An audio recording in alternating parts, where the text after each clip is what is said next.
Baik, dengarkan baik-baik. Sebelum kita masuk lebih dalam, saya mengajak Anda untuk memberi waktu khusus pada video ini. Tonton tanpa distraksi, tanpa membuka aplikasi lain, tanpa mempercepat durasinya. Karena apa yang akan kita bahas bukan informasi ringan yang bisa dipahami sepotong-sepotong. Setiap bagian dalam video ini saling terhubung. Jika Anda melewatkan satu poin saja, Anda bisa kehilangan gambaran besarnya. Video ini mungkin akan menantang cara berpikir Anda.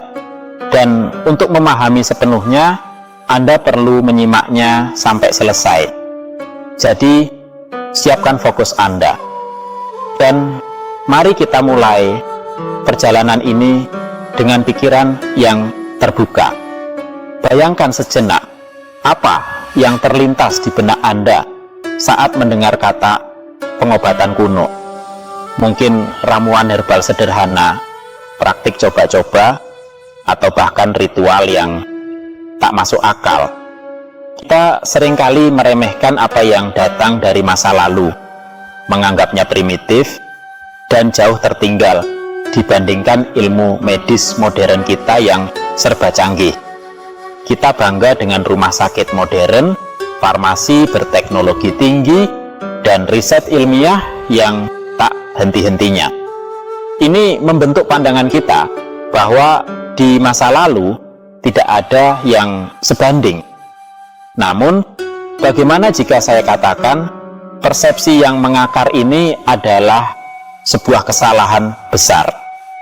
Bagaimana jika standar obat di apotek Islam kuno yang berkembang pesat di era keemasan Islam ribuan tahun silam ternyata jauh lebih canggih, lebih terstruktur, dan bahkan lebih beretika daripada yang bisa kita bayangkan. Sebuah sistem yang tidak hanya berfokus pada penyembuhan, tetapi juga pada pencegahan dengan presisi dan integritas yang mengejutkan. Apakah kita terlalu terbuai dengan kemajuan hari ini sampai lupa menengok ke belakang? Atau kita memang sengaja tidak diajarkan tentang kejayaan medis di masa lampau? Para sejarawan medis modern yang awalnya skeptis, terkejut saat menggali lebih dalam manuskrip-manuskrip kuno yang tersimpan rapat. Mereka menemukan bukti adanya sebuah sistem farmasi yang sangat terorganisir, jauh melampaui sekadar resep-resep warisan. Ini bukan hanya tentang bahan-bahan, tapi tentang metodologi. Mereka memiliki semacam BPOM versi kuno, dikenal sebagai Al-Hisbah, yang dilengkapi dengan inspektur pasar yang ketat, memastikan standar kemurnian bahan baku, ketepatan dosis, hingga etika apoteker yang tidak boleh dilanggar. Bayangkan, di masa itu ada regulasi yang memastikan Anda mendapatkan obat terbaik dan aman, bukan hanya ramuan sembarangan. Itu bukan sekadar meracik obat, itu adalah sains yang diterapkan dengan disiplin tinggi. Sebuah rahasia yang tersembunyi selama berabad-abad, yang kini mulai terkuak satu persatu, menunjukkan betapa maju pemikiran mereka dalam menjaga kualitas, keamanan, dan efektivitas obat. Ini jauh melampaui sekadar daftar resep.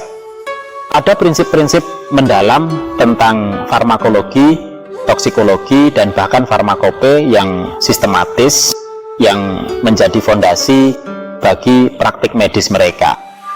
Tapi, ada satu hal yang lebih mengejutkan lagi. Mengapa standar-standar luar biasa ini bisa terlupakan begitu saja dari sejarah kita? Dan bagaimana sebuah penemuan kecil akan mengubah seluruh pemahaman Anda tentang obat-obatan kuno. Seringkali kita membayangkan apotek kuno itu seperti kios-kios kecil, penuh ramuan misterius, tanpa standar, tanpa pengawasan. Anggapan itu, saya tegaskan, adalah kesalahan fatal. sebuah kesalahan yang membuat kita buta akan fakta sejarah yang sebenarnya.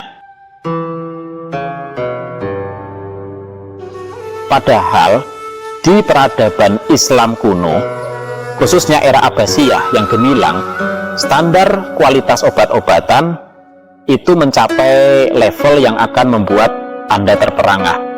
Jauh melampaui praktik-praktik yang kita kira modern di era-era berikutnya. Ini bukan cuma soal bahan baku yang harus murni, bukan. Itu baru permulaan.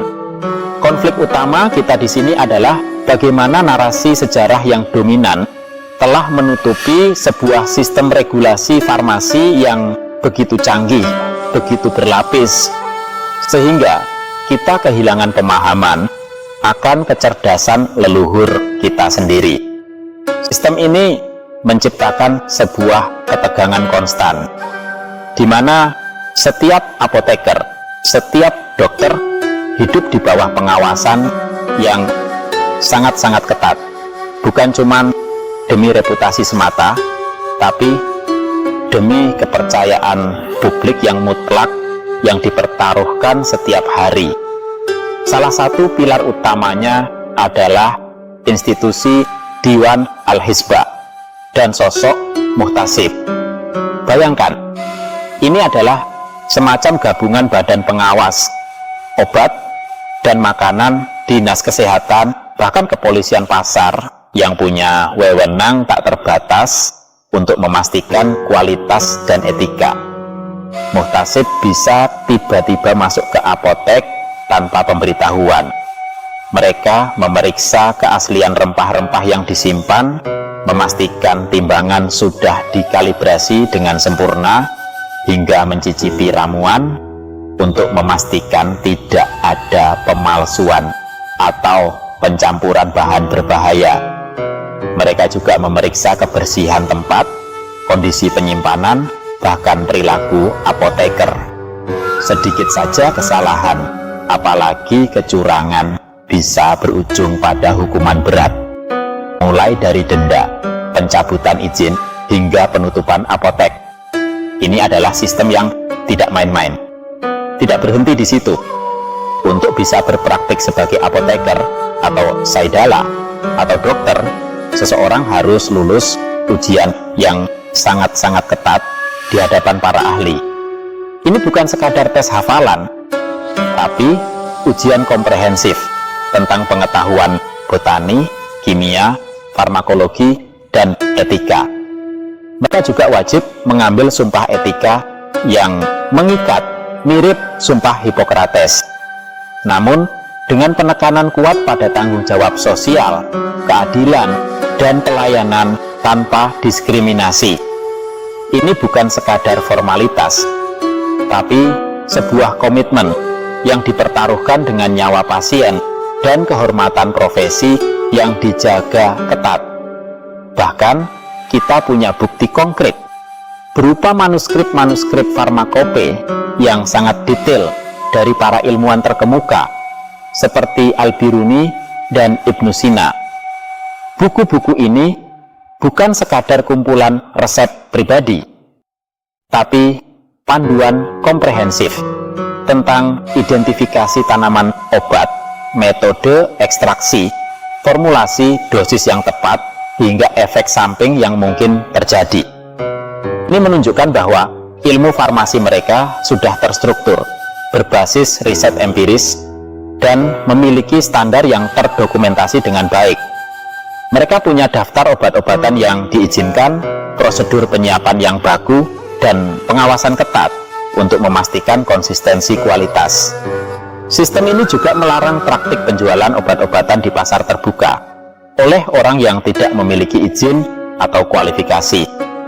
Semua transaksi harus melalui apotek resmi yang diawasi ketat, memastikan hanya profesional yang terlatih yang berurusan dengan kesehatan masyarakat. Jadi, ketika kita bicara tentang obat-obatan kuno, kita bukan bicara tentang ramuan dukun yang mistis atau praktik coba-coba. Tidak.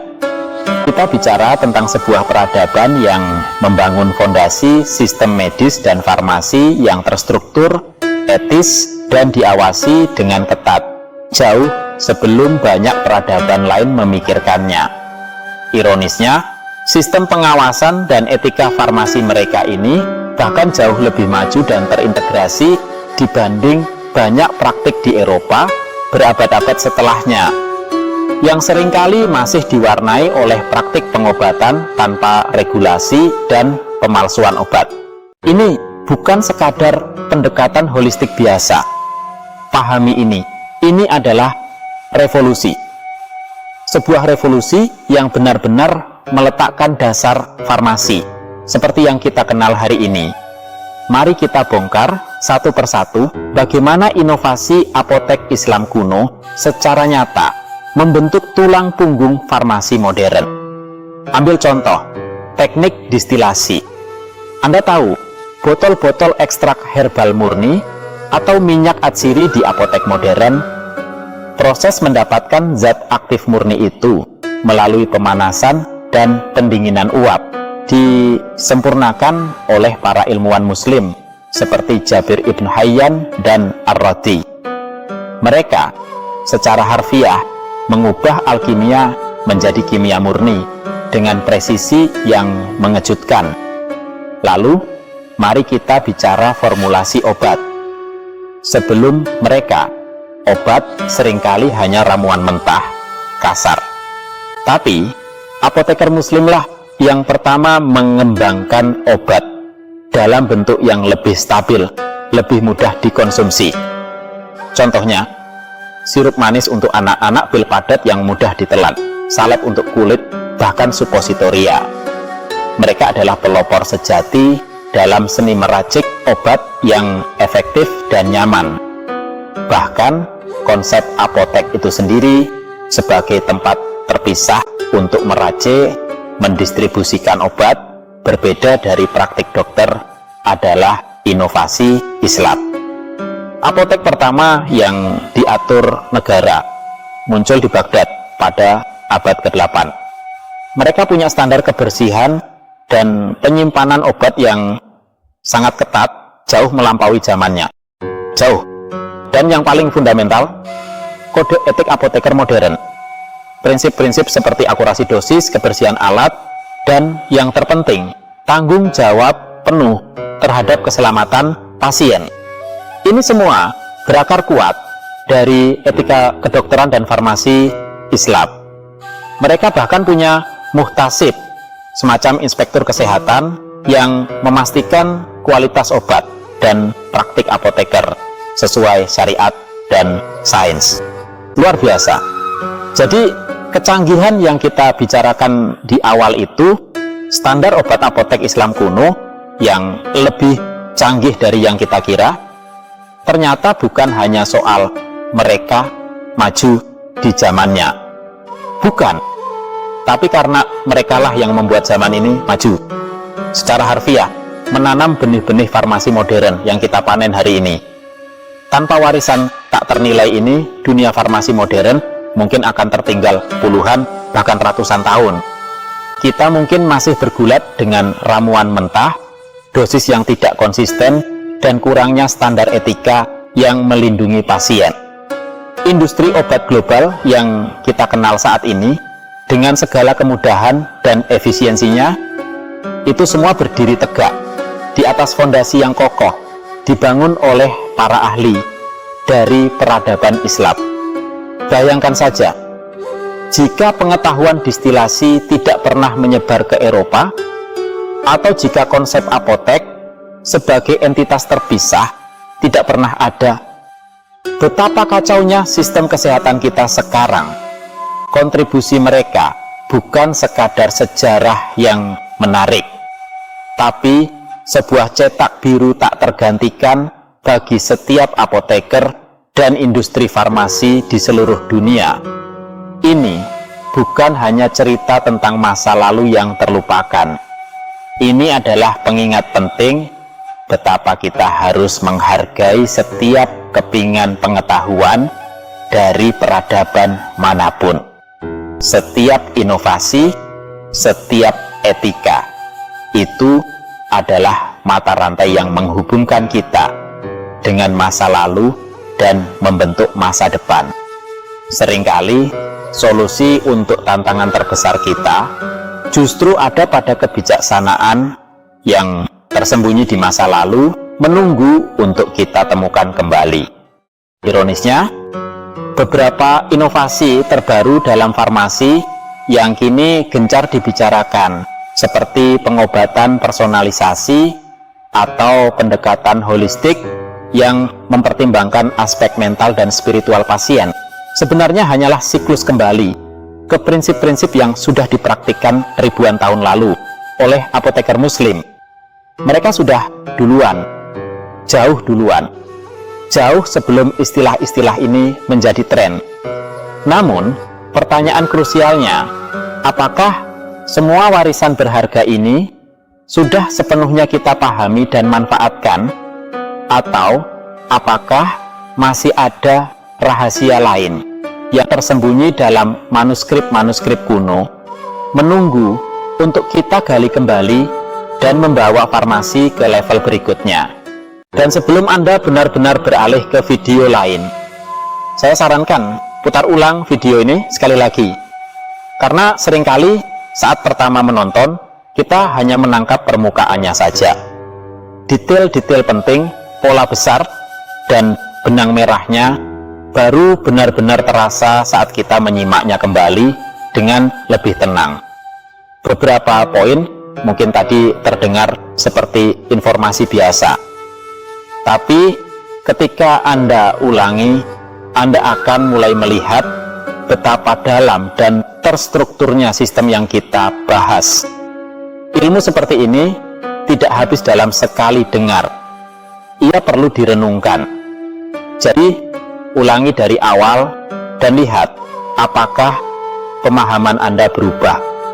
Begitulah, warisan apotek Islam kuno dengan segala kebijaksanaannya masih sangat relevan. Sebuah benang merah tak lekang oleh waktu dalam pencarian kesehatan. Manuskrip-manuskrip tua itu menyimpan bisikan ilmu yang terus menunggu. Dan dari sana, masa lalu bisa menerangi masa depan farmasi kita.